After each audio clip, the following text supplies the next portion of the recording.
ಈಗ ಹೋಗಿದೀವಿ. ಸೊ ಅದು ರಾಗಿ ಹಾಕ್ಸೋವರೆಗೂ ಅಪ್ಪ ಮಗ ಆಟ ಆಡ್ತಿದ್ದಾರೆ ನೋಡಿ. ಯಾಕಂದ್ರೆ ಈ ನಡುವೆ ನಮ್ಮ ಯಜಮಾನ್ರು ಕೆಲ್ಸದಲ್ಲಿ ತುಂಬಾನೇ ಬ್ಯುಸಿ ಆಗೋಗಿದ್ದಾರೆ.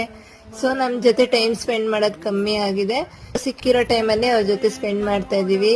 ಈ 5 ಸ್ಟಾರ್ ಚಿಕನ್ ತಿಂದು ತುಂಬಾನೇ ವರ್ಷ ಆಗೋಗಿತ್ತು. ನಾನಂತೂ ಪ್ರೆಗ್ನೆನ್ಸಿಲ್ ತಿಂದಿದ್ದು, ಅದಾದ್ಮೇಲೆ ತಿಂದೇ ಇರ್ಲಿಲ್ಲ. ಸೊ ಇವತ್ತು ಆಸೆ ಆಗ್ತಿತ್ತು ಅಂದ್ಬಿಟ್ಟು ಸ್ವಲ್ಪ ತಿನ್ಕೊಂಡು ಮನೆಗೆ ಬಂದು ರಿಲ್ಯಾಕ್ಸ್ ಮಾಡ್ತಾ ಇದ್ವಿ.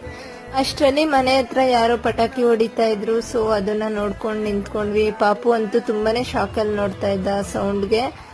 ನಮ್ಮ ಮನೆ ಹತ್ರ ಅವಕಾಡೋ ಮರ ಇದೆ. ಸೊ ಈ ಬಟರ್ ಫ್ರೂಟ್ ನ ಹಣ್ಣಾಗ್ಲಿ ಅಂದ್ಬಿಟ್ಟು ನಮ್ಮ ಅತ್ತೆ ಎತ್ತಿಟ್ಟಿದ್ದಾರೆ. ನಾನ್ ನಾಳೆಗೆ ದೋಸೆಗೆ ಅಕ್ಕಿ ನೆನ್ಸಿದ್ದೆ, ಅದನ್ನ ರುಬ್ತಾ ಇದ್ದೀನಿ. ನಮ್ದು ಜಾರ್ ಹಾಳಾಗಿದೆ ಅಂದ್ಬಿಟ್ಟು ನಾನ್ ನೋಡಿ ಜ್ಯೂಸ್ ಜಾರಲ್ಲೇ ರುಬ್ತಾ ಇದ್ದೀನಿ. ಇದೆಲ್ಲ ಆದ್ಮೇಲೆ ಊಟ ಎಲ್ಲ ಮುಗಿಸಿ ಆಸ್ ಯೂಶುವಲ್ ಪಾಪು ಜೊತೆ ಸ್ವಲ್ಪ ಹೊತ್ತು ನಾನು ನನ್ ಗಂಡ ಟೈಮ್ ಸ್ಪೆಂಡ್ ಮಾಡಿ ಮಲ್ಕೊಂಡ್ವಿ.